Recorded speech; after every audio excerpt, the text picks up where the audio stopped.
So we'll go ahead with next topic. अगला topic है shape of liquid drop on a solid surface. Very interesting, very simple. थोड़ा सा mathematics involve है तो ध्यान देना अच्छे से. तो next topic is shape of liquid drop on a solid surface. On a solid surface. तो बेसिकली इसमें हमको करना क्या है पहले वो समझ लो. अगर हमने स्मॉल अमाउंट ऑफ लिक्विड को एक सॉलिड सरफेस पे ड्रॉप कर दिया तो लिक्विड या तो स्प्रेड होगा या फिर उसका एक ड्रॉपलेट बनेगा. दोनों में से कौन सा फेनोमेना होने वाला है ये डिपेंड करता है सरफेस टेंशन पे और एंगल ऑफ कांटेक्ट पे. तो बहुत सिंपल आइडिया है. We have some little amount of liquid, उसको हमने एक सरफेस पे छोड़ दिया.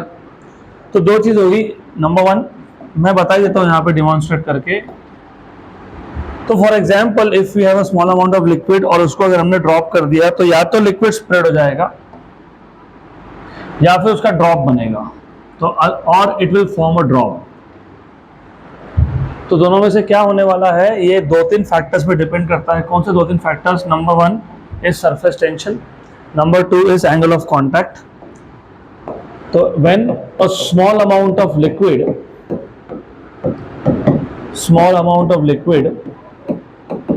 is dropped on a solid surface,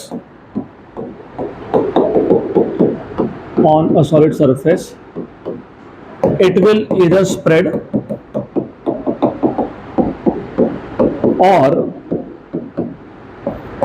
form a drop or form a droplet.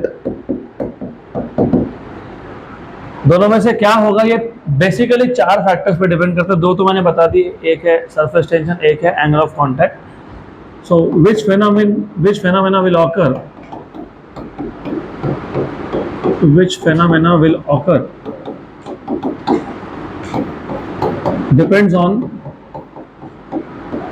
depends on surface tension and angle of contact. Surface tension and angle of contact.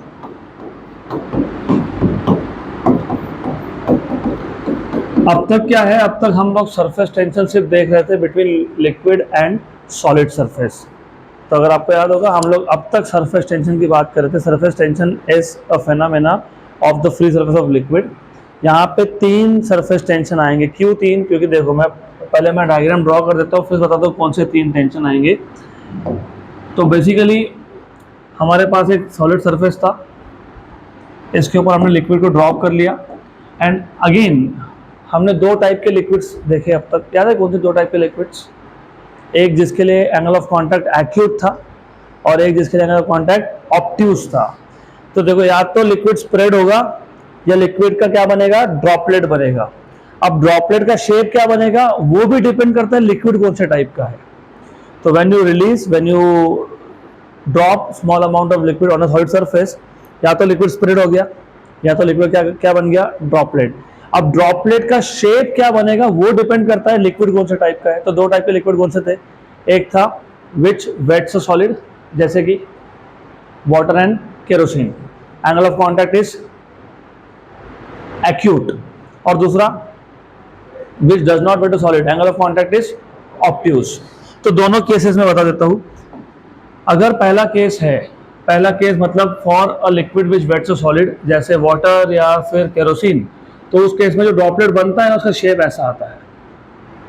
अगर दूसरा case है जैसे कि मर्क्यूरी, तो मर्क्यूरी के केस में जो droplet बनता है ना उसका शेप ओवल होता है. ओवल मतलब एक शेप, अंडाकार शेप, एलिप्सॉइड ऐसा शेप बनता है. गुड. अब देखो यहाँ पे ना तीन आपको सरफेस टेंशन तीन कंसीडर करने पड़ेंगे. क्यों तीन? वैसे मैंने आपको बताया था कि सरफेस टेंशन किसका फेनोमेना है? फ्लूइड का. किसका है? फ्लूइड का. तो ओवरऑल अगर आप दोनों केसेस देखोगे यहाँ पे तीन टाइप के मटेरियल्स इन्वॉल्व है. एक है सॉलिड, एक है लिक्विड और एक है एयर. यहाँ पे भी वैसा ही है. ये सॉलिड है, यहाँ पे कौन है? लिक्विड है और बाहर कौन है? एयर है. तो यहाँ पे 3 सरफेस टेंशन इन्वॉल्व है। एक है surface tension between liquid and solid, उसको मैं T1 नाम दे देता हूँ। तो let T1 is the surface tension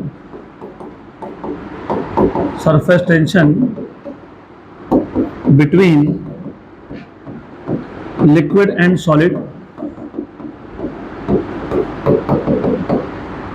एक सरफेस टेंशन होगा बिटवीन सॉलिड एंड एयर, उसको मैं नाम देता हूं T2। T2 is the surface tension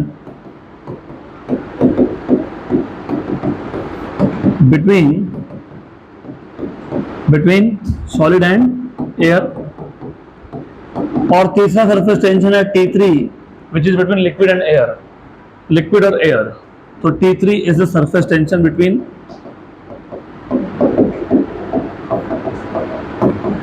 liquid and air.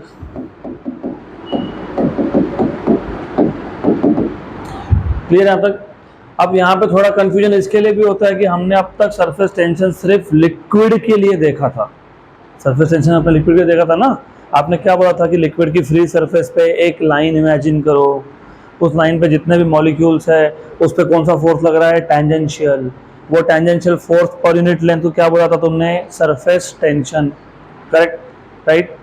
लेकिन मैंने ये चैप्टर स्टार्ट करते टाइम ही आपको बताया anything which can flow is a fluid. तो लिक्विड भी फ्लो हो सकता है और एयर भी फ्लो हो सकता है, तो दोनों क्या है, फ्लूइड है। तो इस केस में, इस स्पेशल केस में आपके पास लिक्विड और एयर दो फ्लूइड है। तो सरफेस टेंशन कहाँ कहाँ होता है, जहाँ जहाँ पे दो सब्सटेंस का इंटरेक्शन हो। तो कहाँ कहाँ होगा, लिक्विड और सॉलिड में। और कहाँ होगा, सॉलिड और एयर में। और कहाँ होगा, लिक्विड और एयर में। कहाँ कहाँ होगा, liquid and solid, solid and air, air and liquid, liquid and solid, solid and air, air and liquid. तो यहाँ पे 3 सरफेस टेंशन इन्वॉल्व है, T1, T2 and T3। T1 is surface tension between liquid and solid. अगर आपको याद है, अभी भी बताया जस्ट मैंने, सरफेस टेंशन का डायरेक्शन क्या होता है, टैंजेंशियल। क्या होता है, टैंजेंशियल। तो लिक्विड एंड सॉलिड के केस में जहां पे लिक्विड और सॉलिड मीट हो रहे हैं, कहां मीट हो रहे हैं, यहां पे, तो वहां पे टैंजेंट ड्रॉ करोगे। तो सरफेस टेंशन का डायरेक्शन होता है टैंजेंशियल, लेकिन ये टैंजेंट कहां ड्रॉ करते हो, at the point of contact. तो लिक्विड और सॉलिड का कांटेक्ट हो रहा है इस लाइन पे, तो मैं टैंजेंट भी यहां ही ड्रॉ करूंगा। तो ये आ गया टैंजेंट, ये आ गया डायरेक्शन किसका, T1 का। उस केस में यहां से तुम फॉर्मूला डिराइव करो या यहां से तुम फॉर्मूला डिराइव करो, फॉर्मूला सेम बनने वाला है। सिर्फ मैं दोनों केस एक साथ ही लेता हूं जस्ट टू अवॉइड कंफ्यूजन। आप एग्जाम में दोनों में से कोई भी एक केस लिख लेना, कोई प्रॉब्लम नहीं है। और वेरीफाई भी हो जाएगा कि दोनों केस से सेम फॉर्मूला बन रहा है, मतलब थ्योरी करेक्ट है। यहाँ पे भी देखो, लिक्विड और सॉलिड का कांटेक्ट यहाँ पे हो रहा है, इस पॉइंट पे हो रहा है ना। तो इस पॉइंट पे क्या ड्रॉ करेंगे, टैंजेंट। तो ये आ गया टैंजेंट। ये है T1, direction of surface tension between liquid and solid. T2 क्या था, surface tension between solid and air. Solid और एयर का कांटेक्ट यहाँ पे हो रहा है, यस, यही हो रहा है ना। तो सॉलिड और एयर का कांटेक्ट यहां हो रहा है, तो यहाँ पे क्या ड्रॉ करेंगे, टैंजेंट। ये कौन है, कौन है, ये T2 है। सिर्फ शो करते वक्त मैं इस वेक्टर को थोड़ा सा अंदर दिखा रहा हूं, ओके। तो ये आ गया आपका T2 का डायरेक्शन। सेम वहां पे भी होगा, सेम होगा यहां पे T2, करेक्ट। T3 क्या था, surface tension between liquid and air. Liquid और एयर का कांटेक्ट यहां पे है, तो यहां पे टैंजेंट ड्रॉ करोगे तो ड्रॉ कर लो टैंजेंट। ये आ गया tangent T3। This is the surface tension between liquid and air. इस केस में टैंजेंट ऐसा आएगा, तो ये आ गया T3, good, right. T1 is surface tension between liquid and solid, liquid and solid. T2 is tension between solid and air, solid and air. T3 is the tension between liquid and air, liquid and air. सिर्फ यहाँ पे liquid air surface पे जो tangent draw कर रहे हो उसका direction और इस केस में जो डायरेक्शन है वो सेम नहीं है, क्योंकि वो दूसरे टाइप का लिक्विड है which does not wet a solid, और ये है विच वेट्स अ सॉलिड। तो शेप अलग बनने वाला है। अगर शेप अलग बनेगा तो टैंजेंट का डायरेक्शन भी अलग ही होगा। इसके लिए सिर्फ T3 का डायरेक्शन सेम नहीं है, बाकी सब सेम है।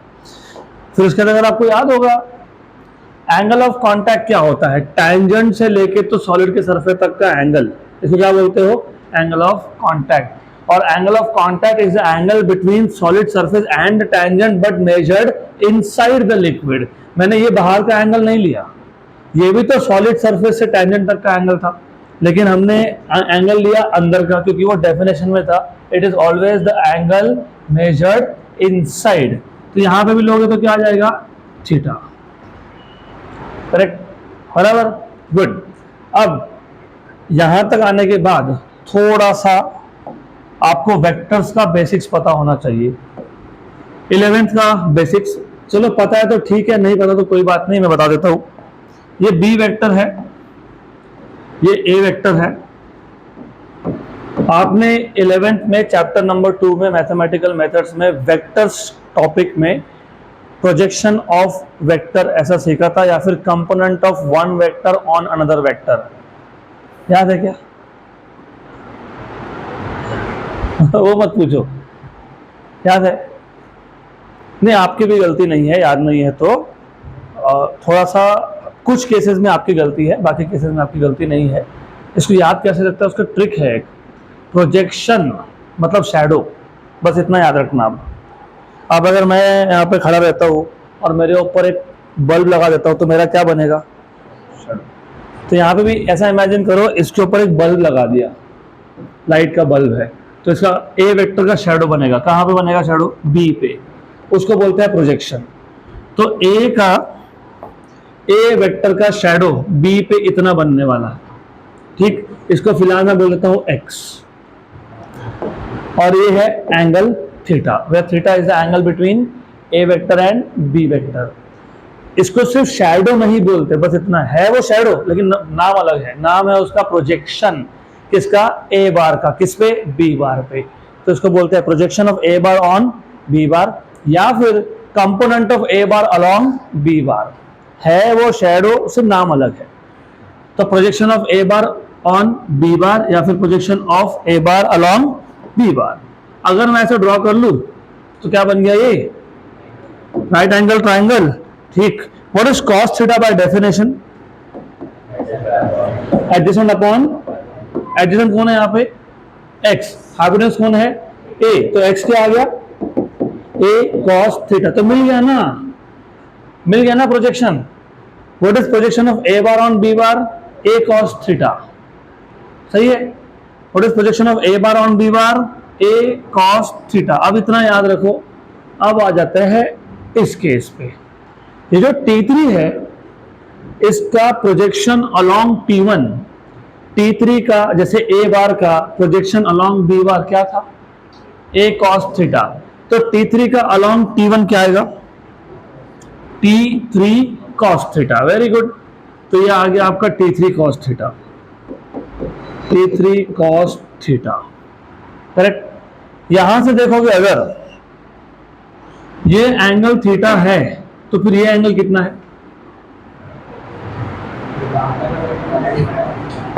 ये पूरा एंगल कितना है, वेरी गुड। उसमें से ये कितना है, तो ये कितना आया, 180 माइनस थीटा। तो ये एंगल आ गया आपका 180 माइनस थीटा, बराबर बराबर। T3 का प्रोजेक्शन इस बार कहां देखोगे, T2 पे कि T1 पे, T2 पे। तो T3 का प्रोजेक्शन, T3 का प्रोजेक्शन T2 पे कितना आएगा, हाँ, T3 कॉस, कॉस क्या, T3 कॉस क्या, 180 minus theta, very good. T3 cos of 180 minus theta, 180 minus theta, सही है, गुड। अब अगर एक काम करते हैं, थोड़ा गड़बड़ दिख रहा है ना, तो एक काम करते हैं, बाकी सब हटा देते हैं, सिर्फ वेक्टर्स ड्रॉ करते हैं। तो अगर आप अच्छे से देखोगे तो आपको ऐसा दिखेगा, ये है T2, सही है, ये कौन है, T1, ये है T1, और ये ये कौन था, कौन है ये, T3 cos थीटा, बराबर। एग्जाम में अगर क्वेश्चन आया तो दोनों में से कोई भी एक डायग्राम ड्रॉ करनी है। यहाँ दोनों कर रहा हूं क्योंकि कंफ्यूजन नहीं हो, दोनों से सेम ही फॉर्मूला बनने वाला है। इसके लिए इस डायग्राम से देख के बताओ, इस डायग्राम में क्या है, यहाँ पे T2 सही है, T2 आ गया, ओके। देन और कौन आ गया, T1, ये आ गया T1। और इस केस में ये कौन है, T3 cos of 180 minus theta. अभी ऐसा है ना कि आपने लिक्विड को एक बार टेबल पे छोड़ दिया, ऐसा या फिर ऐसा शेप बना depending on the type of liquid, उसके बाद एक बार ड्रॉपलेट बन गया तो शेप चेंज नहीं होता है। तो ड्रॉपलेट बनने के बाद शेप चेंज नहीं होता है, मतलब ये ड्रॉपलेट आ गया इक्विलिब्रियम में। और इक्विलिब्रियम का मतलब क्या होता है, फोर्सेस आर बैलेंस्ड।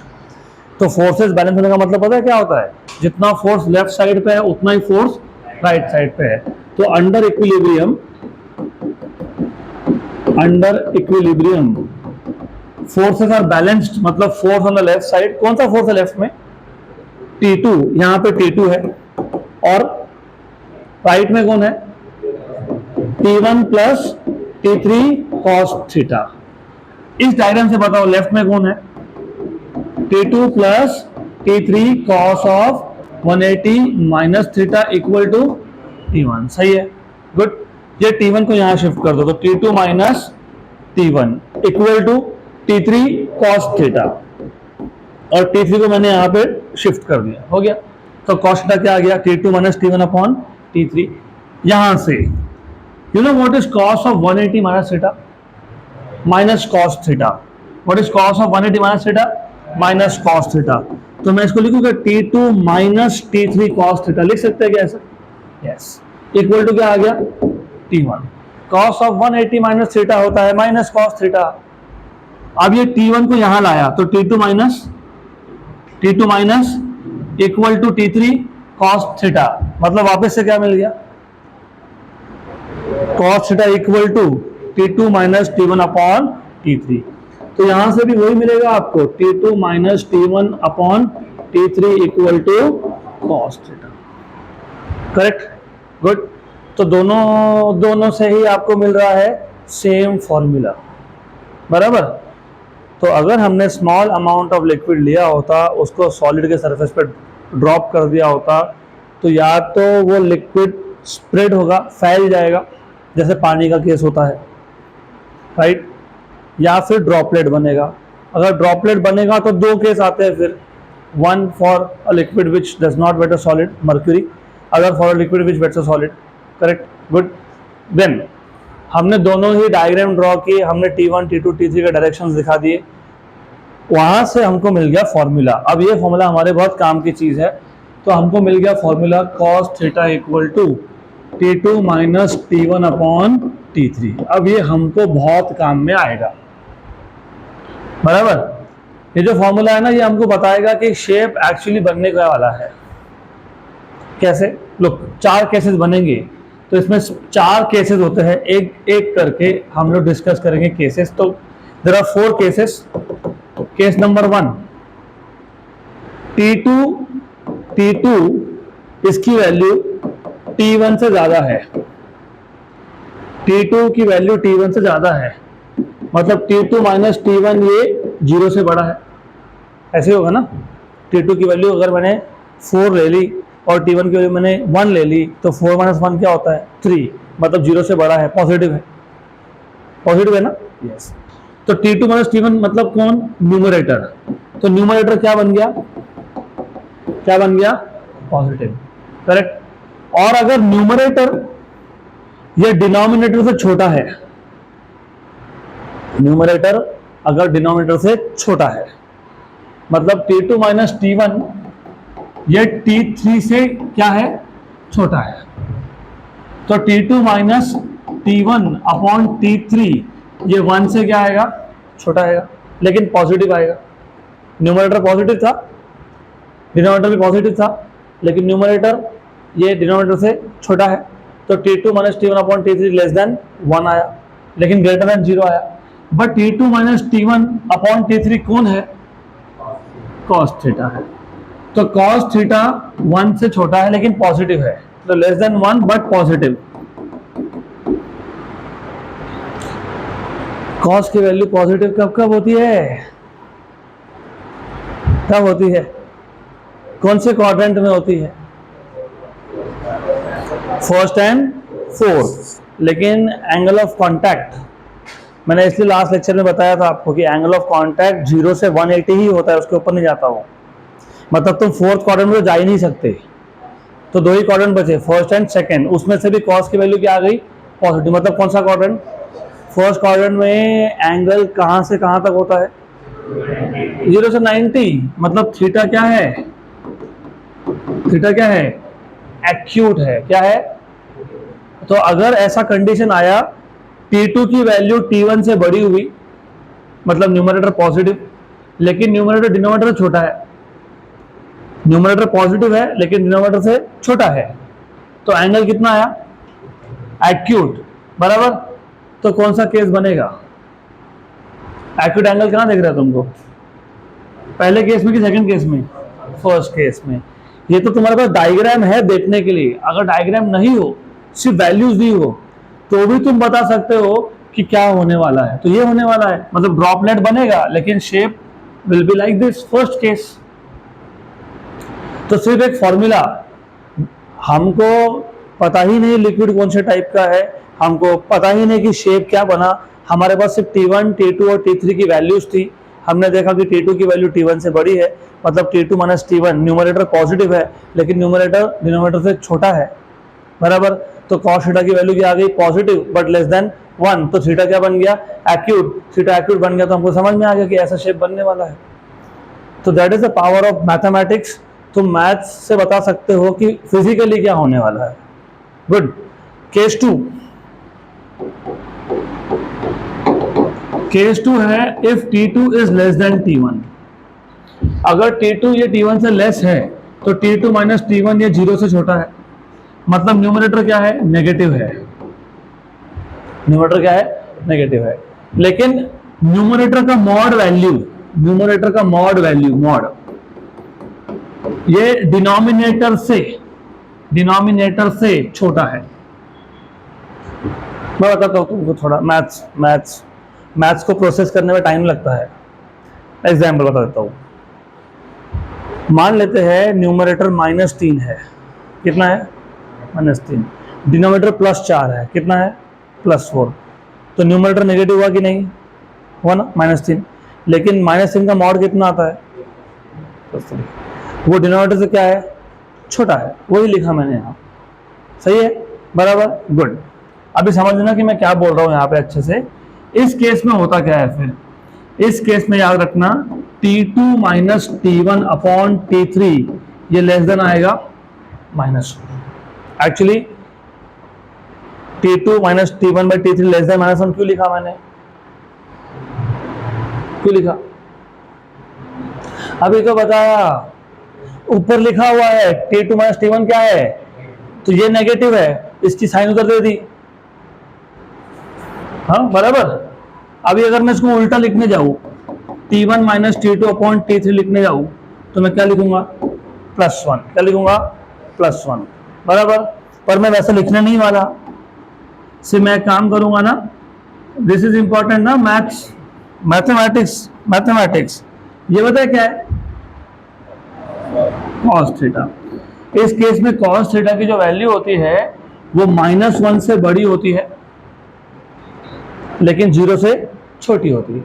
सिर्फ मैंने यहाँ पे साइन, ओके चलो ठीक है, मैं एक काम करता हूँ ना और सिंपल कर देता हूँ साइन में आप हो रहे हो कंफ्यूज, कोई बात नहीं। T2 की वैल्यू बड़ी कि T1 की वैल्यू बड़ी? T1। मतलब T2 क्या है? तो T2 माइनस T1 क्या है? 0 से कम है, मतलब कौन है? Very good. लेकिन न्यूमरेटर का मॉड अगर डिनोमिनेटर से छोटा हो, मतलब न्यूमरेटर -3 आया तो उसका मॉड ले लिया, कितना बन गया? +3। और डिनोमिनेटर कितना है? 4। अगर ऐसा हो तो इस केस में ना ये जो T2 minus T1 upon T3 होता है ना, ये हमेशा -1 से बड़ा बनता है। बस इतना याद रख लो अब, राइट। इस केस में क्या था, 1 से छोटा था, यहाँ पे क्या है -1 से बड़ा है। यहाँ पे क्या था, 1 से छोटा था लेकिन 0 से बड़ा था, तो पॉजिटिव था। यहाँ पे क्या है, -1 से बड़ा है लेकिन 0 से कम है, मतलब क्या है, नेगेटिव है। वेरी गुड, है कि नहीं नेगेटिव। तो इसका मतलब क्या हुआ, cos थीटा की वैल्यू क्या आ गई, नेगेटिव। cos थीटा की वैल्यू नेगेटिव मतलब एंगल कौन सा होता है, ऑब्ट्यूज होता है। क्या होता है, ऑब्ट्यूज। और अगर एंगल ऑब्ट्यूज हुआ तो कौन सा केस, सेकेंड केस। मतलब आपको सिर्फ ये वैल्यू ने बता दिया T2 minus T1 upon T3, इस वैल्यू ने बता दिया कि यहाँ इस केस में शेप बन रहा है सेकेंड वन, बराबर। केस नंबर 3, थर्ड केस, अगर T2 माइनस T1 इसकी वैल्यू इक्वल टू T3 है, तो T2 minus T1 upon T3 equal to क्या बन गया, 1। पर ये कौन था, cos थीटा, तो cos थीटा की वैल्यू कितनी आ गई, 1। cos थीटा की वैल्यू 1 कब बनती है, 0। तो एंगल ऑफ कॉन्टैक्ट कितना है, 0। और एंगल ऑफ कॉन्टैक्ट 0 हो तो लिक्विड स्प्रेड हो जाता है, ड्रॉप बनता ही नहीं है। क्यों, इमेजिन ये मेरे पास सरफेस था, इसके ऊपर मैंने वाटर डाल दिया, वाटर क्या होगा, स्प्रेड होगा, स्प्रेड। तो angle of contact is the angle between solid surface and tangent, solid surface and अगर टैंजेंट खुद ही सॉलिड सरफेस को टच कर रहा है तो एंगल ऑफ कॉन्टैक्ट कितना है, हमने सीखा था ना, ये कल ही बताया था मैंने। ये concave meniscus, convex meniscus, angle of contact 0, और उसके बाद बताया था मैंने एंगल ऑफ कॉन्टैक्ट 90, जहां से हमने निकाले थे condition for convexity and concavity. Angle of contact is the angle between solid surface and tangent. अगर लिक्विड स्प्रेड हो गया तो टैंजेंट, अगर लिक्विड स्प्रेड हो गया तो tangent is along the solid surface. तो एंगल ऑफ कॉन्टैक्ट कितना बना, तो यहाँ पे क्या आया, तो थीटा इक्वल टू 0 से तुमको क्या समझ में आया, ड्रॉप बनेगा कि नहीं बनेगा, नहीं बनेगा। तो क्या होगा, लिक्विड विल स्प्रेड। इसलिए तो अगर तुम्हारे पास प्योर वाटर है और तुमने डाल दिया तो वो क्या होता है, स्प्रेड हो जाता है। गुड, तो ये 3 केस। चौथा केस भी है, fourth case, case number 4। Case number 4, T2 minus T1 is greater then T3, मतलब T2 minus T1 by T3 is greater then 1, मतलब cos theta is greater then 1। मुझे बताओ कौन से एंगल के लिए cos की वैल्यू 1 से बड़ी होती है, होती ही नहीं है। cos का रेंज है -1 से +1, तो ये प्रैक्टिकली इम्पॉसिबल केस है, ये हो ही नहीं सकता। क्लियर, तो मैं एक बार वापस रिपीट कर देता हूँ, यहाँ तक तो क्लियर था ही तुम्हारा, वापस एक बार रिपीट कर देता हूँ। हमने लिया स्मॉल क्वांटिटी में लिक्विड, उसको ड्रॉप कर दिया सॉलिड सरफेस पे, या तो लिक्विड स्प्रेड होगा या लिक्विड का ड्रॉपलेट बनेगा। क्या होने वाला है वो डिपेंड करता है, इसलिए मैंने यहाँ मेंशन किया है, it depends on surface tension and angle of contact. It also depends on T1, T2 and T3। T1 क्या है, surface tension between liquid and solid. T2 क्या है, surface tension between solid and air. And T3 क्या है, between liquid and air. और तुमको जैसे मैंने यहाँ लिख के दिया कि depends on T1, T2, T3, तो हमने देखा भी ना, ये T1, T2, T3 की वैल्यू पे डिपेंड कर रहा है सब। तो हमने क्या किया, 2 केसेस ले लिए, दोनों से हम लोगों ने फॉर्मूला बना लिया। T1 था टू द राइट, T2 था टू द लेफ्ट, दोनों केसेस में। सिर्फ T3 का डायरेक्शन अलग है, यहाँ पे T3 जो है वो फर्स्ट क्वाड्रेंट में है, यहाँ पे T3 वो सेकेंड क्वाड्रेंट में है।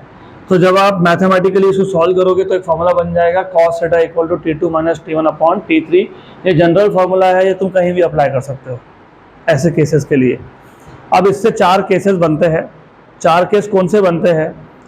आपको दिख रहा है कि यहाँ पे cos थीटा मतलब cos of angle of contact, ये T1, T2 और T3 के वैल्यू पे डिपेंड कर रहा है। सही है। तो अगर एक एक करके सोचते हैं कि क्या क्या हो सकता है। T2 की वैल्यू T1 से बड़ी हो सकती है, हो सकती है। तो अगर T2 की वैल्यू T1 से बड़ी हो गई तो T2 माइनस T1 जीरो से बड़ा हो गया, है ना। जीरो से बड़ा मतलब क्या है? पॉजिटिव। तो न्यूमरेटर क्या है? पॉजिटिव, लेकिन न्यूमरेटर डिनोमिनेटर से क्या है? छोटा है। तो आपके पास cos थीटा की वैल्यू बन जाएगी पॉजिटिव बट लेस देन 1। तो positive but less than 1 cos का वैल्यू ये फर्स्ट क्वाड्रेंट और फोर्थ क्वाड्रेंट में होता है, लेकिन फोर्थ क्वाड्रेंट तो हो ही नहीं सकता क्योंकि angle of contact is between 0 and 180। तो हमारे पास बचा पहला क्वाड्रेंट। पहला क्वाड्रेंट बचा तो एंगल ऑफ कॉन्टैक्ट की वैल्यू कितनी आ गई? एक्यूट। तो हमने सिर्फ वैल्यू देख के बता दिया कि इस केस में एंगल ऑफ कॉन्टैक्ट एक्यूट है तो शेप बनेगा ऐसा। फिर दूसरा केस लिया, अगर T2 की वैल्यू, T2 मतलब surface tension between solid and air, इसकी वैल्यू अगर surface tension between liquid and air से ज्यादा हो गई, है ना, जागो, वो तो केस नंबर 1 था ज्यादा। अभी दूसरा केस बता रहा हूं मैं, T2 की वैल्यू T1 से कम है, और मैं जानबूझ के बार बार गड़बड़ करूंगा क्योंकि ये कंफ्यूज होता है एग्जाम में। T2 is less than T1, तो T2 माइनस T1 क्या आ गया? नेगेटिव। न्यूमरेटर क्या है? नेगेटिव है, लेकिन न्यूमरेटर का जो मॉड वैल्यू है वो डिनोमिनेटर से क्या है? छोटा है। अभी ऐसा क्यों बोल रहा हूं मैं?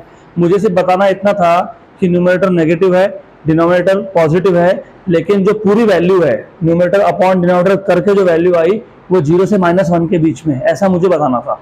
इसके लिए मैंने क्या बोला? Mod of numerator less than denominator. तो इसका मतलब overall T2 minus T1 upon T3 ये 0 से छोटा और -1 से बड़ा है। करेक्ट। तो cos की वैल्यू -1 से कम लेकिन 0 से बड़ा कौन से एंगल के लिए होता है? cos की value negative but less than -1 कौन से एंगल्स के लिए हो सकती है? सेकेंड क्वाड्रेंट मतलब obtuse.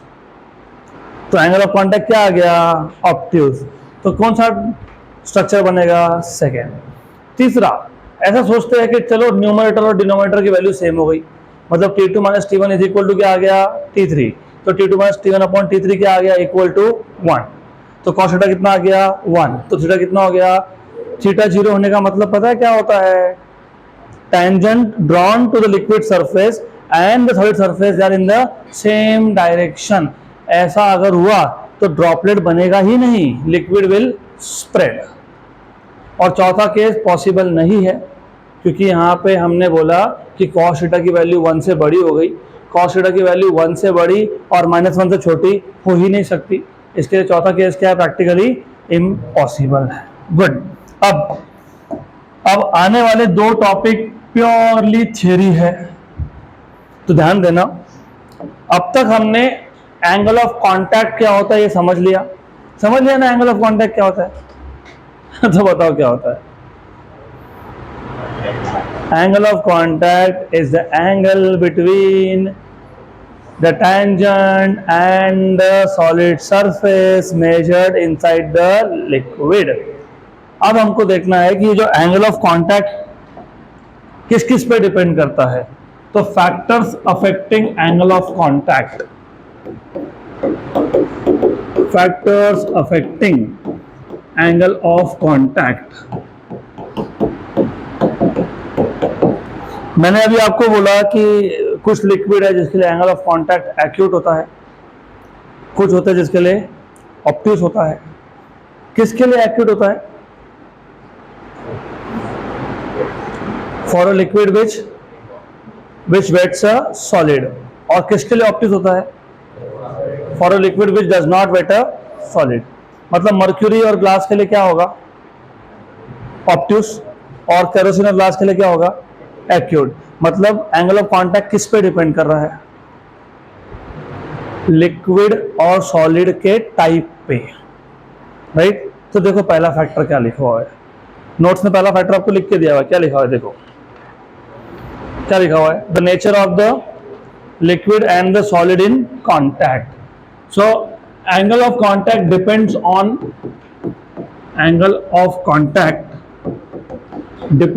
the following factors.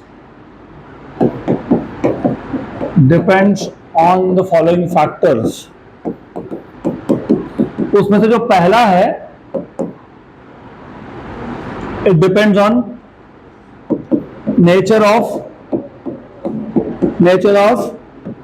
liquid and solid in contact. मतलब प्योर वाटर ग्लास के लिए 0, केरोसिन ग्लास के लिए लेस देन 90 और मर्क्यूरी ग्लास के लिए ग्रेटर देन 90. तो सबसे पहला फैक्टर जो एंगल ऑफ कांटेक्ट डिसाइड करेगा वो खुद है लिक्विड कौन सा है और सॉलिड कौन सा है. अगर आपने केरोसिन ग्लास की जगह पे केरोसिन और प्लास्टिक लिया तो भी चेंज होगा. क्यों? क्योंकि केरोसिन ग्लास इस केस में जो एडहेसिव फोर्स है वो अलग है और केरोसिन प्लास्टिक इस केस में जो एडहेसिव फोर्स है वो अलग है. और सरफेस टेंशन मतलब एंगल ऑफ कांटेक्ट ये डिसाइड ही करता है कौन? Resultant of cohesive and adhesive forces. तो पहला फैक्टर है nature of liquid and solid in contact. Number 2, impurities.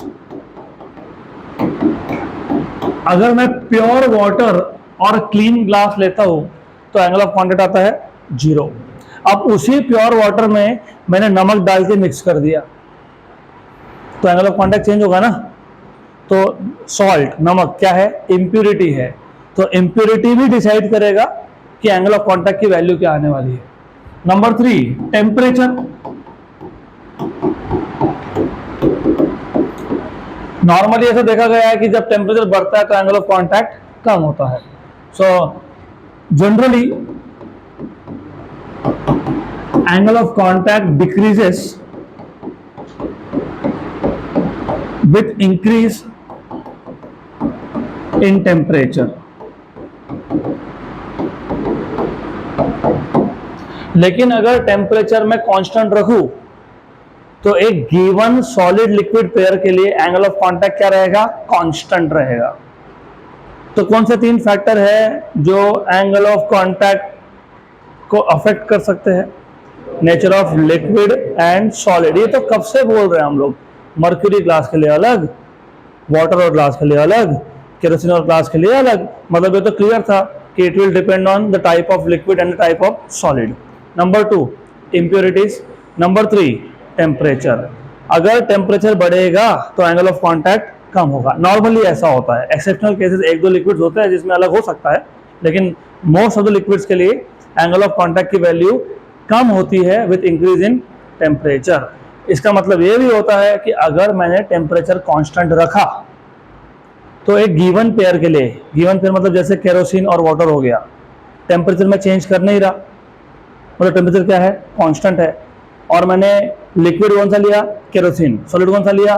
Glass. तो ये पेयर भी कांस्टेंट है और टेम्परेचर भी कांस्टेंट है, तो एंगल ऑफ कांटेक्ट भी क्या रहेगा? कांस्टेंट. तो इसलिए वहां पे लिखा होगा नोट्स में, for a given pair of solid and liquid angle of contact is constant at a given temperature. Temperature constant है तो एंगल ऑफ कांटेक्ट भी कांस्टेंट है. अब हमको देखना है फैक्टर्स अफेक्टिंग सरफेस टेंशन. तो अगला टॉपिक है factors affecting surface tension. Affecting surface tension.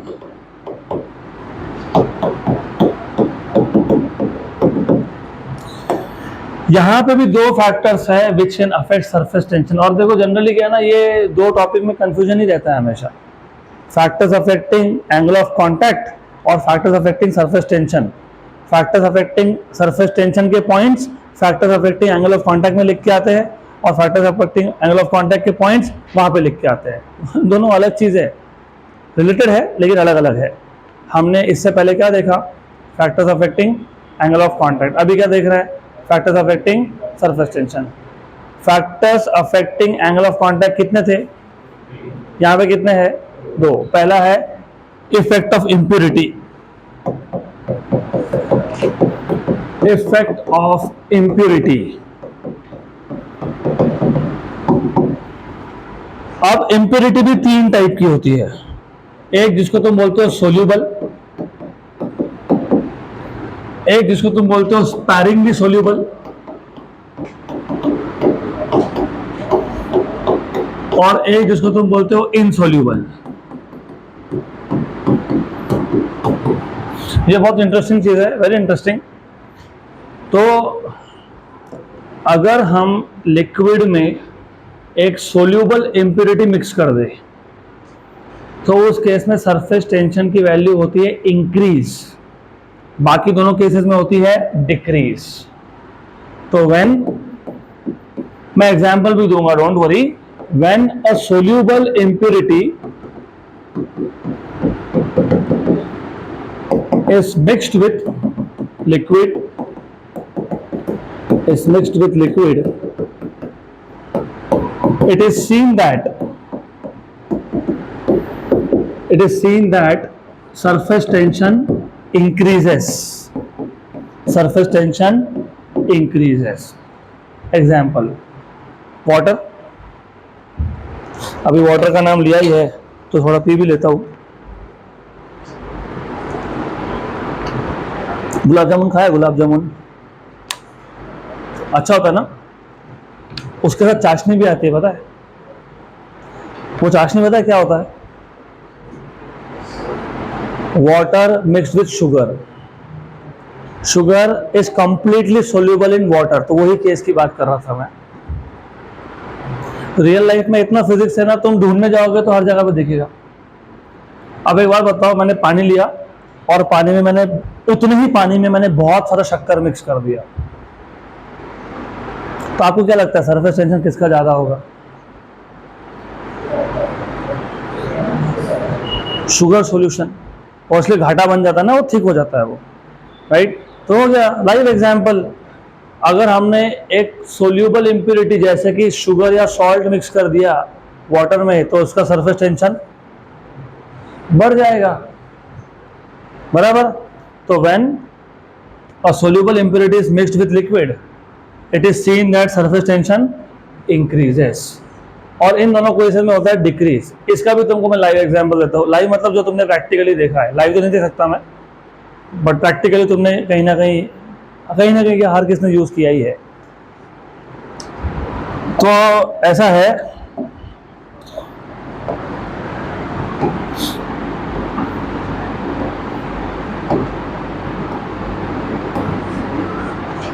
ये वो क्रॉस और वो गेम नहीं है, ये है आपके कपड़े का माइक्रोस्कोपिक फोटो। अगर आप किसी भी कपड़े को, किसी भी फैब्रिक को माइक्रोस्कोप से देखोगे तो आपको ऐसा एक मेश दिखेगा। इसको मेश बोलते हैं, मेस नहीं, मेश। ऐसा नेटवर्क दिखेगा। तो हमारे कपड़े जब खराब होते हैं ना, धूल मट्टी लग गई, खराब हो गए, तो एक्चुअली होता क्या है, इस मेश में वो डस्ट के पार्टिकल्स अटक जाते हैं बेसिकली। इसके लिए वो कपड़ा हमको खराब दिखता है, सही है। फिर हम कपड़ा धोने के लिए क्या करते हैं, वॉशिंग मशीन में डालते हैं, और वॉशिंग मशीन चालू कर दिया, हमने सर्फ तो डालना भूल ही गए। फिर 1 घंटे के बाद जब वो कपड़ा वॉश होकर निकला, फिर भी गंदा दिख रहा है, होता ना ऐसा। सर्फ नहीं डालते तो क्या दिखता है, वो डर्टी रहता है। अब डर्टी रहने का मतलब पता है क्या है, ये जो डस्ट के पार्टिकल्स थे ये यहां से निकले ही नहीं। अब जो निकले नहीं तो खराबी दिखने वाला है ना वो। अब वो क्यों हुआ, तुम्हारी गलती, तुमने डिटर्जेंट डाला नहीं। अब डिटर्जेंट नहीं डाला तो क्या हुआ, वाटर का सरफेस टेंशन हाई होता है, ज्यादा होता है, और अगर सरफेस टेंशन ज्यादा हुआ तो यहाँ पे वाटर का लेयर बन जाता है। क्या बन जाता है, लेयर। इसको बोलते हैं सरफेस फिल्म। क्या बोलते हैं इसको, सरफेस फिल्म। अब यहाँ पे बन गया वाटर का सरफेस फिल्म। तो जब कपड़े तुम धोओगे बिना डिटर्जेंट के, ये फिल्म की वजह से यहां से लिक्विड फ्लो होता ही नहीं है। अब जब लिक्विड ही नहीं फ्लो हुआ तो डस्ट के पार्टिकल्स तो जाएंगे नहीं ना, वो तो जहां है वहीं रहेंगे, राइट? फिर हमने डिटर्जेंट मिक्स किया, और पता डिटर्जेंट क्या है, sparingly soluble. What is sparingly soluble, जो लिक्विड में कंप्लीटली मिक्स नहीं होता, पार्शियली मिक्स होता है, उसको बोलते हो स्पैरिंगली सोल्यूबल। घर पे जाके देखना आज, छोटा सा एक ग्लास लो, पानी लो, उसमें सर्फ का पाउडर डालो, उसको मिक्स करो और फिर अंदर हाथ डाल के देखो, फिर भी तुमको ऐसे सर्फ के पार्टिकल्स मिलेंगे। क्यों? क्योंकि डिटर्जेंट ये कंप्लीटली सोल्यूबल नहीं है, it is partially soluble, sparingly soluble. तो उससे क्या हुआ, जैसे ही हमने स्पैरिंगली सोल्यूबल इम्प्योरिटी जैसे कि डिटर्जेंट मिक्स किया, तो वाटर का सरफेस टेंशन हो गया कम। क्या हो गया? कम। सरफेस टेंशन कम होना मतलब ये जो यहाँ पे सरफेस फिल्म बन रहा था ना, ये ब्रेक हो जाएगा। अब जब वॉशिंग मशीन में पानी जब आएगा, तो पानी मतलब फ्लूइड इससे पास होगा, और पास होगा तो इनको लेके जाएगा। अब इनको लेके अगर गया, इनको लेके गया तो फिर क्या हुआ? क्या हुआ? 10 पार्टिकल गए तो कपड़ा क्या हो गया? चकाचक से सफेद, अगर व्हाइट होगा तो। राइट? यहां भी तुम सरफेस टेंशन यूज कर रहे हो, सिर्फ पता नहीं था, अगली बार से कपड़े धोएगा तो याद आएगा। और एक लिमिटेशन भी होता है, तुम जितना चाहो उतना सर्फ नहीं डाल सकते। क्यों? क्योंकि आपको पता है कोई भी क्लोथ, कोई भी कपड़ा हो, फैब्रिक कोई भी हो, उसके बेस लेवल पे वाइट कलर होता है। तो कपड़ा हमेशा वाइट होता है, उसके ऊपर डाइंग होती है, कलर डालते हैं। क्यों? कॉटन का कलर क्या होता है? हाँ, तो फिर समझ लो ना, बेस क्या है, फिर वाइट है। तो कलर कहां से आया? हमने बाद में डाई किया। अब ये सोचो कि तुमने ज्यादा सर्फ मिक्स कर दिया, तो 10 पार्टिकल की जगह पे वो कलर को साथ में लेके चला गया, तो नया नया कपड़ा एक ही वॉश में हो गया सालों पुराने जैसा। क्योंकि तुमने ज्यादा सर्फ डाल दिया, या तो तुमने खराब क्वालिटी का सर्फ डाल दिया, कलर भी गया साथ में। गुड। इसलिए ऐसा बोलते हैं कि नए कपड़े को अगर धोना भी है तो उसमें कम डिटर्जेंट डालो। बराबर? तो मुझे बताओ, अगर मैंने स्पैरिंगली सोल्यूबल इम्प्योरिटी मिक्स किया लिक्विड में, तो सरफेस टेंशन बढ़ेगा कि कम होगा? कम होगा। तो उस केस में होता है कम। So when sparingly soluble impurity, when sparingly soluble impurity is mixed, when sparingly soluble impurity is mixed with a liquid, it is seen that the surface tension decreases। बराबर? और सेम केस होता है insoluble का। Insoluble मतलब ऐसा impurity जो liquid में mix होता ही नहीं है। एग्जाम्पल, पानी में पत्थर डाल दिए, वो तो नहीं मिक्स होंगे अब। लेकिन जब इनसोल्यूबल इम्प्योरिटी तुम मिक्स करते हो तो सरफेस टेंशन क्या होता है?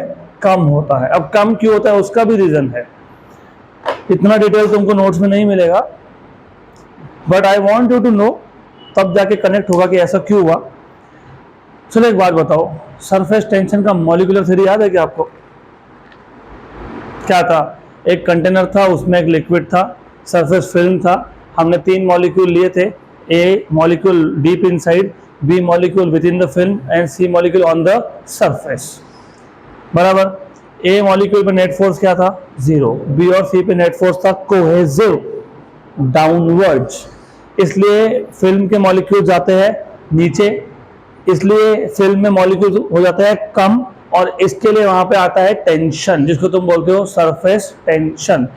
तो इन शॉर्ट पूरे पिक्चर की एक ही कहानी है, surface tension is because of cohesive force, because of. अब अगर मैंने उसमें पत्थर डाल दिए पानी के अंदर, पत्थर और वाटर ये सेम सब्सटेंस है क्या? नहीं।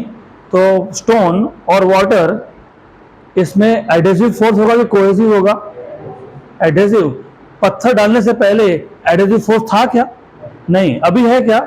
हाँ। तो एडहेसिव फोर्स ने कोहेसिव फोर्स का इफेक्ट क्या कर दिया? कम कर दिया। लेकिन कोहेसिव फोर्स क्या डिसाइड कर रहा था? Surface tension. एडहेसिव फोर्स ने कोहेसिव फोर्स का इफेक्ट क्या कर दिया? तो सरफेस टेंशन भी क्या होगा? हाँ, इसलिए कम होता है। तो व्हेन यू मिक्स मतलब when you insert insoluble impurities in a liquid then it is seen that surface tension decreases. बराबर। तो ये पहला हो गया इफेक्ट ऑफ इम्प्योरिटी। तो तीन टाइप की इम्प्योरिटी हम लोग मिक्स कर सकते हैं। एक है कंप्लीटली सोल्यूबल, उस केस में सरफेस टेंशन बढ़ता है। दूसरा है स्पैरिंगली सोल्यूबल जैसे डिटर्जेंट, उस केस में सरफेस टेंशन कम होता है। और तीसरा है इनसोल्यूबल, उस केस में सरफेस टेंशन डिक्रीज होता है। अब आ जाते हैं इफेक्ट ऑफ टेम्परेचर पे। तो पहला था इफेक्ट ऑफ इम्प्योरिटी, अब देखेंगे इफेक्ट ऑफ टेम्परेचर। नॉर्मली मतलब for most of the liquids surface tension की वैल्यू टेम्परेचर बढ़ाओगे तो कम होगी। So for most of the liquids, surface tension decreases with increase in temperature. Surface tension decreases with increase in temperature. Okay. अब इसका भी practical example तुमने खुद में देखा है। अभी हम घर में जब कपड़े धोते हैं ना वॉशिंग मशीन में मान लो, तो दो टाइप के कपड़े हम लोग नॉर्मली धोते हैं। एक तो जो डेली यूज में हम लोग पहनते हैं वो, और एक घर की बेडशीट, कर्टन्स, पर्दे। How often do you wash your own clothes? हफ्ते में एक दिन, Sunday to Sunday. How often do you wash bedsheets and towels and curtains? महीने में एक दिन। ऐसे ही होता है ना नॉर्मली, ऐसा ही होता है। 1:4, हम कम से कम हमारे घर में तो 1:4 का रेशो चलता है, महीने में एक बार। तो जब जिस चीज़ को तुम महीने में एक बार वॉश करो, वो भी हमारे जैसे सिटी में जिसका नाम ही आया धूल से, लॉट ऑफ डस्ट, नाम वहीं से आया है। ऐसे बहुत डस्ट है ना यहाँ पे। तो एक्सपेक्टेड है कि जो कर्टन्स है या फिर बेडशीट है वो बहुत खराब हो जाएगा वो, और ऊपर से तुम धोओगे भी उसको महीने में एक बार, राइट? करेक्ट। इसके लिए गर्म पानी में धोया जाता है। अपने कपड़े तुम ठंडे पानी में धोते हो, लेकिन घर के बेडशीट, घर के कर्टन्स तुम तो नहीं धोते होंगे 100%, पर पेरेंट्स, खासकर तो मदर होती है ना, जब वो, इफ यू नोटिस, पता नहीं, मेरे को तो आदत थी, मैं हर चीज़ पर ध्यान दूंगा, चाहे वो मेरे काम का हो या नहीं हो। स्कूल टाइम से पूछता था मैं, ये गर्म पानी में क्यों धो रहे हो, ये ठंडे पानी में क्यों धो रहे हो? तो बोलते थे कि ज़्यादा गंदा है, इसके लिए अच्छे से साफ नहीं होगा, इसके लिए गर्म पानी। अभी जाके समझ में आया, गर्म पानी मतलब हाई टेम्परेचर, मतलब सरफेस टेंशन कम। सरफेस टेंशन कम तो अभी बताया मैंने, फैब्रिक दिखता कैसा है, मेश जैसा है, उसमें क्या अटका होता है, डस्ट के पार्टिकल्स। तो अगर पानी गर्म करूंगा तो सरफेस टेंशन कम होगा, सरफेस टेंशन कम होगा तो वो उस नेटवर्क में से फ्लो होगा, और वो फ्लो होगा तो डस्ट पार्टिकल को साथ में लेके जाएगा। इसलिए जो डे टू डे यूज के कपड़े हैं वो ठंडे पानी में, क्योंकि बहुत फ्रिक्वेंटली धोते हैं हम लोग, हर हफ्ते में एक बार या फिर एक यूज के बाद एक बार। लेकिन बेडशीट या कर्टन जैसी चीज़ें हम महीने में 1.5-2 महीने में एक ही बार वॉश करते हैं, इसलिए गर्म पानी में करते हैं वॉश। और नए कपड़े गर्म पानी में नहीं धोने चाहिए, ऐसा भी बोलते हैं। तुम कभी नेक्स्ट टाइम नया कपड़ा लेके आओ ना, if you go to market to buy some jeans pant या समथिंग, उसके ऊपर क्लियरली लिखा होता है, do not wash with hot water for the first time. जिस रीजन से आप डर्टी बेडशीट को हॉट वाटर में धोते हो, सरफेस टेंशन कम होता है हॉट वाटर का, इसलिए जल्दी साफ होता है। उसी रीजन से आप नए कपड़ों को हॉट वाटर में नहीं धोते हो। क्यों? अगर मैंने नए कपड़े को गर्म पानी में धोया तो सरफेस टेंशन क्या था? कम। ऊपर से तुमने क्या मिक्स करके रखा है? डिटर्जेंट। तो सरफेस टेंशन क्या हो गया? बहुत कम। तो वो कलर को लेके जाएगा साथ में, कलर उड़ा देगा वो। हमारी भाषा में उसको कलर का उड़ना बोलते हैं। कलर उड़ गया, होता है ना, कलर उड़ गया, लगता है बहुत पुराना है, था तो नया, लेकिन हमने गर्म पानी में धो दिया। तो लिखा होता है उसके ऊपर, do not wash this cloth in hot water for the first time. लिखा होता है। अब आपका भी कोई भी शर्ट टी शर्ट होगा ना, उसके ऊपर बैच होता है, उस पर लिखा होता है, जाके चेक करो। अच्छा ब्रांड होगा तो लिखा होगा, मेड इन चाइना वाले क्या लिखेंगे, उनको ही नहीं पता तो क्या करेंगे। गुड, हो गया क्लियर। तो normally with increase in temperature surface tension decreases. अब अगला टॉपिक है हमारा excess pressure across the free surface of a liquid. Good, excess pressure, excess pressure across the free surface of a liquid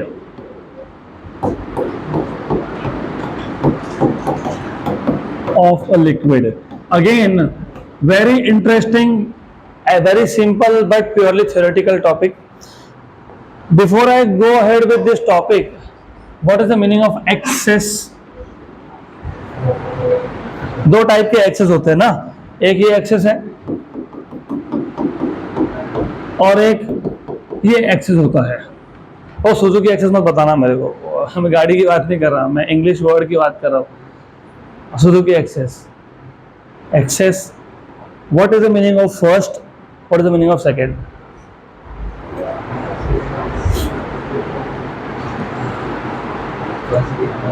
first का मतलब मोर, extra, very good. दूसरे का मतलब आपके पास लाइब्रेरी का एक्सेस है, मतलब क्या, मतलब you have permission to use something, okay. तो एक्सेस इसका मतलब होता है extra pressure across, across liquid के फ्री सरफेस के अक्रॉस एक्स्ट्रा प्रेशर होना, उसको बोलते हैं एक्सेस प्रेशर।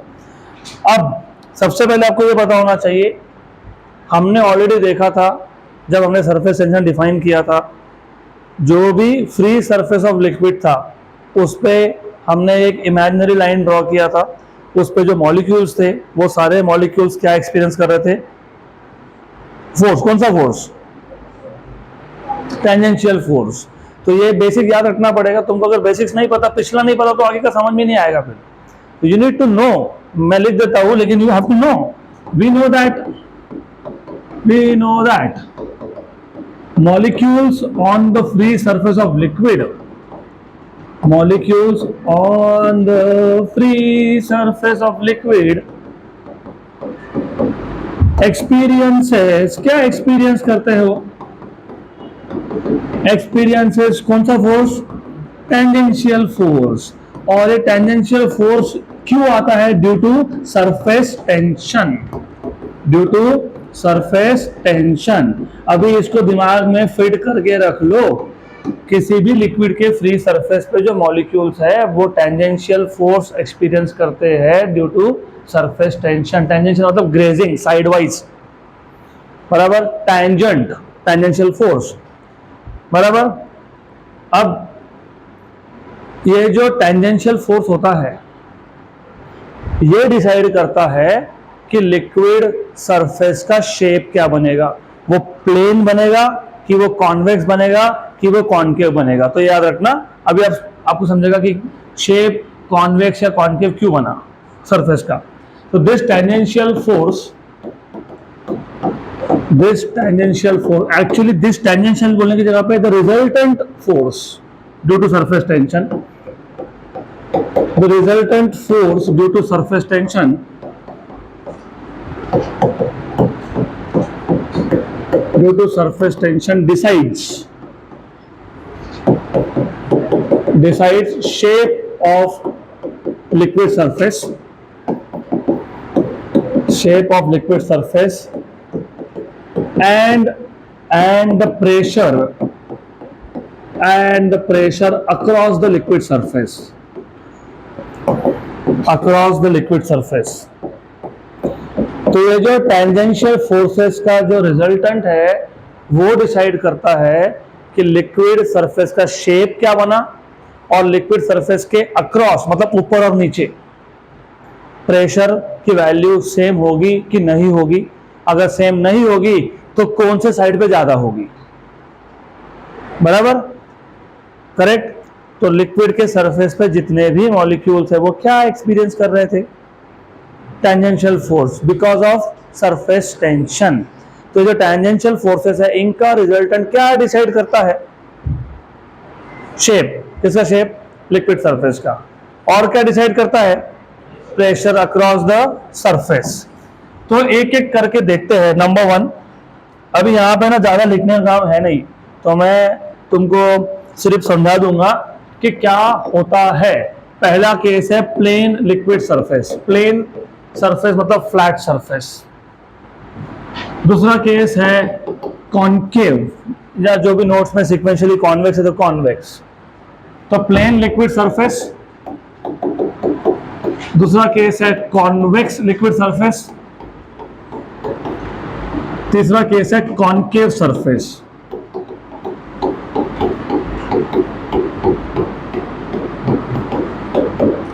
तो let us see one by one, एक एक करके। टाइम हमारे पास है कम, तो ऐसा है, यह है प्लेन सरफेस। ओके, अब प्लेन सरफेस पे हमारे पास एक मॉलिक्यूल है, एक मॉलिक्यूल है। अब ये जो मॉलिक्यूल है, एक काम करते हैं, इसके जस्ट ऊपर और इसके जस्ट नीचे दो पॉइंट इमेजिन कर लेता हूं, ए और बी। ए और बी ये इमेजिनरी पॉइंट्स है। यहाँ पे कोई मॉलिक्यूल नहीं ले रहा मैं, मॉलिक्यूल कहाँ लिया? On the surface. सरफेस के जस्ट ऊपर और जस्ट नीचे, जस्ट ऊपर और जस्ट नीचे दो पॉइंट्स इमेजिन कर लिए, ए और बी। बराबर, ए और बी, सही है ना? गुड। अब सरफेस पे जो मॉलिक्यूल है पहले केस में, इस पे दोनों साइड से लगेगा फोर्स। यहां से भी कोहेसिव फोर्स और यहां से भी कोहेसिव फोर्स, क्योंकि इस मॉलिक्यूल के बाजू में दूसरे मॉलिक्यूल्स है, वो कोहेसिव फोर्स एक्सर्ट करेंगे, और यहाँ पे मॉलिक्यूल थे वो भी क्या करेंगे? कोहेसिव फोर्स एक्सर्ट करेंगे। तो ये दोनों फोर्सेस क्या हो गए? बैलेंस हो गए, मतलब क्या हो गया? कैंसल हो गए। Right, good. तो ए पॉइंट के ऊपर कौन था? एटमॉस्फियर। कौन था? एटमॉस्फियर। और मैंने बी पॉइंट कहां लिया है? Just below. आपको पता है जस्ट बिलो क्यों लिया? बी पॉइंट जस्ट बिलो लेने का रीजन था कि बी पॉइंट के ऊपर, बी पॉइंट के ऊपर ज्यादा लिक्विड के मॉलिक्यूल्स नहीं होने चाहिए। अगर होंगे तो क्या होगा? आपको याद है क्या? एक पॉइंट पे प्रेशर कैसे फाइंड करते हो तुम? How do you find out pressure at a given point? HROG। तो अगर ज्यादा लिक्विड हुआ तो लिक्विड का कॉलम भी क्या लगाएगा? क्या लगाएगा? प्रेशर। लेकिन मैंने बी पॉइंट कहां लिया? Just below. इसका मतलब बी पॉइंट पे लिक्विड के कॉलम का प्रेशर है क्या? नहीं है, क्योंकि जस्ट बिलो है। और पहले केस में टैंजेंशियल फोर्सेस क्या हो गए? बैलेंस हो गए। ए पॉइंट पे प्रेशर किसका है? Only due to atmosphere. Atmospheric pressure यहां पे क्या लगाएगा? फोर्स। कौन से पॉइंट पे? ए पॉइंट पे। और बी पॉइंट कहां था?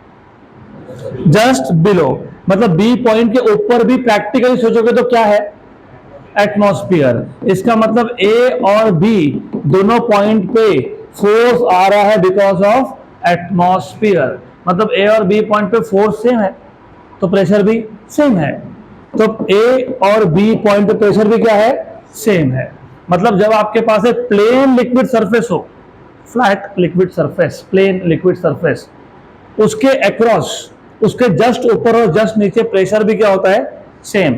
मतलब एक्स्ट्रा प्रेशर है कि कहीं पे? नहीं। So there is no excess pressure, there is no excess pressure. बराबर, क्लियर, पक्का पक्का, श्योर श्योर, राइट। अब अगर सरफेस कॉन्वेक्स हुआ तो मैं थोड़ा सा टाइम लूंगा, क्योंकि ये टॉपिक बीच में नहीं छोड़ सकते और 5 मिनट का ही बाकी है, तो ठीक है, एक दिन 5 मिनट लेट ही सही। अगर मेरे पास कॉन्वेक्स सरफेस है ऐसा, और मैंने अगर कॉन्वेक्स सरफेस के जस्ट अबव और जस्ट बिलो एक पॉइंट लिया ए और बी, तो हमने इमेजिन कर लिया दो पॉइंट ए और B just above and just below the free surface of liquid, और इस केस में शेप क्या है? कॉन्वेक्स है। Okay, then if I take a molecule here, मैंने एक मॉलिक्यूल लिया, लिक्विड का मॉलिक्यूल लिया, कहां पे लिया, कहां लिया, just at the surface of liquid. इस पे टेंजेंशियल फोर्स कहां कहां से आएगा, एक इस साइड से आएगा और एक इस साइड से आएगा, क्योंकि इसके राइट साइड में और लेफ्ट साइड में कौन है, सेम टाइप के मॉलिक्यूल्स है। वो क्या कर रहे हैं, इसको फोर्स लगा रहे हैं। कौन सा फोर्स, कोहेसिव फोर्स। तो ये टेंजेंशियल फोर्स हो गया। पहले केस में टेंजेंशियल फोर्सेस क्या हो गए थे, कैंसल, बैलेंस। इस केस में जो टेंजेंशियल फोर्स है ना, इसके दो कंपोनेंट होंगे, एक होगा हॉरिजॉन्टल, वो हो जाएंगे कैंसल, लेकिन जो वर्टिकल है, वर्टिकल वो कैंसिल होगा क्या, नहीं, वो कहां पे है, डाउनवर्ड्स है। कहां पे है वो, और वैसे भी दो वेक्टर्स का रिजल्टेंट कहां होता है, अलोंग द डायगोनल। अब बताओ, ए पॉइंट पे force is only due to atmosphere, क्योंकि ए के ऊपर तो सिर्फ, और बाय द वे तीनों केसेस में ए पॉइंट पे हमेशा फोर्स होता है ओनली ड्यू टू एटमॉस्फेयर। तो ए पॉइंट का तो चिंता है ही नहीं, ए पॉइंट पे force is only due to atmosphere. A point पे force is only due to atmosphere. लेकिन बी पॉइंट पे ये जो रिजल्टेंट, किसका रिजल्टेंट, सरफेस टेंशन के फोर्सेस का रिजल्टेंट था, टेंजेंशियल फोर्सेस का जो रिजल्टेंट था, राइट, वो कहां पे है, डाउनवर्ड्स है। किस पे एक्ट हो रहा है, बी पॉइंट पे। तो बी पॉइंट पे कितने फोर्सेस है, दो है। कौन से दो है, एटमॉस्फेरिक प्रेशर का और रिजल्टेंट का। लेकिन एटमॉस्फेरिक प्रेशर का force is equal to force at A, तो मैं ऐसा लिख सकता हूं क्या, F B equal to F A plus F R. सही है। तो बी पॉइंट पे जो फोर्स है वो ए पॉइंट का फोर्स प्लस एक्स्ट्रा है ना। तो फोर्स कहां ज्यादा है, ए पे कि बी पे, अरे ए पे सिर्फ एटमॉस्फेयर का है, बी पे दो है। कौन से दो है, एटमॉस्फेयर प्लस सरफेस टेंशन का रिजल्टेंट। तो ए पे ज्यादा फोर्स है कि बी पे है, तो प्रेशर भी ज्यादा कहां पे होगा, तो pressure at B is greater than pressure at A. सही है, गुड। तीसरा केस, कॉनकेव, कॉनकेव। फिर वही स्टोरी, एक पॉइंट लो जस्ट अबव ए पॉइंट, एक पॉइंट लो जस्ट बिलो बी पॉइंट, और एक मॉलिक्यूल इमेजिन करो एट द सरफेस, बराबर। देन ये जो बी मॉलिक्यूल है, इस पे टेंजेंशियल फोर्स लगने वाला है ड्यू टू सरफेस टेंशन, है कि नहीं। और ये जो टेंजेंशियल फोर्स है ड्यू टू सरफेस टेंशन, ये जो टेंजेंशियल फोर्स है ड्यू टू सरफेस टेंशन, इसका रिजल्टेंट कहां जाएगा, कहां जाएगा, कहां जाएगा, अपवर्ड्स। कहां जाएगा, कहां जाएगा, अपवर्ड्स, बराबर। सही है। पर मैंने तुमको क्या बोला अभी, ए पॉइंट पे force is only due to, क्योंकि ए पॉइंट के ऊपर सिर्फ है ही एटमॉस्फेयर। लेकिन बी पॉइंट पे इस केस में एक फोर्स है डाउनवर्ड्स। कौन सा, एटमॉस्फेरिक प्रेशर का जो फोर्स है वो कहां है, डाउनवर्ड्स। वो कौन है, एफओ। और जो रिजल्टेंट फोर्स है किसका, सरफेस टेंशन का, इस रिजल्टेंट फोर्स को क्या नाम दिया हमने, F R, resultant force due to surface tension at B. ये ऊपर है कि नीचे है, ऊपर है। एक फोर्स है, एक फोर्स है, तो एटमॉस्फेरिक फोर्स में से रिजल्टेंट फोर्स क्या करेंगे, माइनस। क्यों माइनस किया, because of opposite direction. A point पे कौन सा फोर्स था, ड्यू टू एटमॉस्फेयर। बी पे दो फोर्सेस है, कौन सा, due to atmosphere and due to resultant. Atmospheric force कहां पे है और रिजल्टेंट कहां पे है, तो मैंने क्या लिखा, माइनस, बराबर है, यस। लेकिन एफ ओ क्या था, एफ ए। तो एफ बी क्या है, एफ ए माइनस। तो बी पे जो फोर्स है वो ए से क्या है, कम है, because of this minus sign. तो प्रेशर भी क्या होगा, प्रेशर भी क्या होगा, कम होगा, बराबर, क्लियर। तो पहले केस में, प्लेन सर्फेस के केस में, ए और बी पे प्रेशर क्या था, सेम। यहाँ पे प्रेशर कहाँ ज्यादा है, बी पे, और यहाँ पे प्रेशर ए पे। इस केस में प्रेशर कहाँ ज्यादा है, बी पे। इस केस में यहाँ पे बी पॉइंट कॉन्केव साइड में है कि कॉन्वेक्स साइड में है, बी पॉइंट कॉन्केव।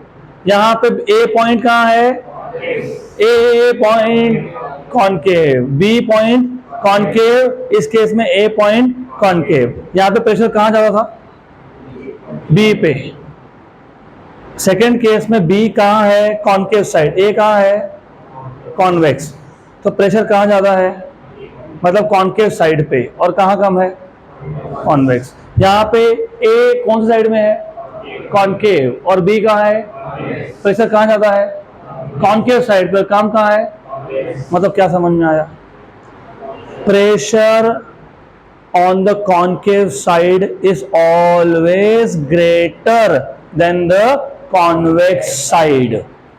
तो जहां पे कॉन्केव साइड होता है वहां पे प्रेशर हमेशा ज्यादा होता है और कॉन्वेक्स साइड में हमेशा कम होता है। तो ये जो एक्सेस प्रेशर की तुम बात कर रहे थे, केस नंबर 2 में एक्स्ट्रा प्रेशर है बी पॉइंट पे क्योंकि कॉन्केव है बी पॉइंट, और वहां पे एक्स्ट्रा प्रेशर है ए पे क्योंकि ए कहां पे है, कॉन्केव साइड पे।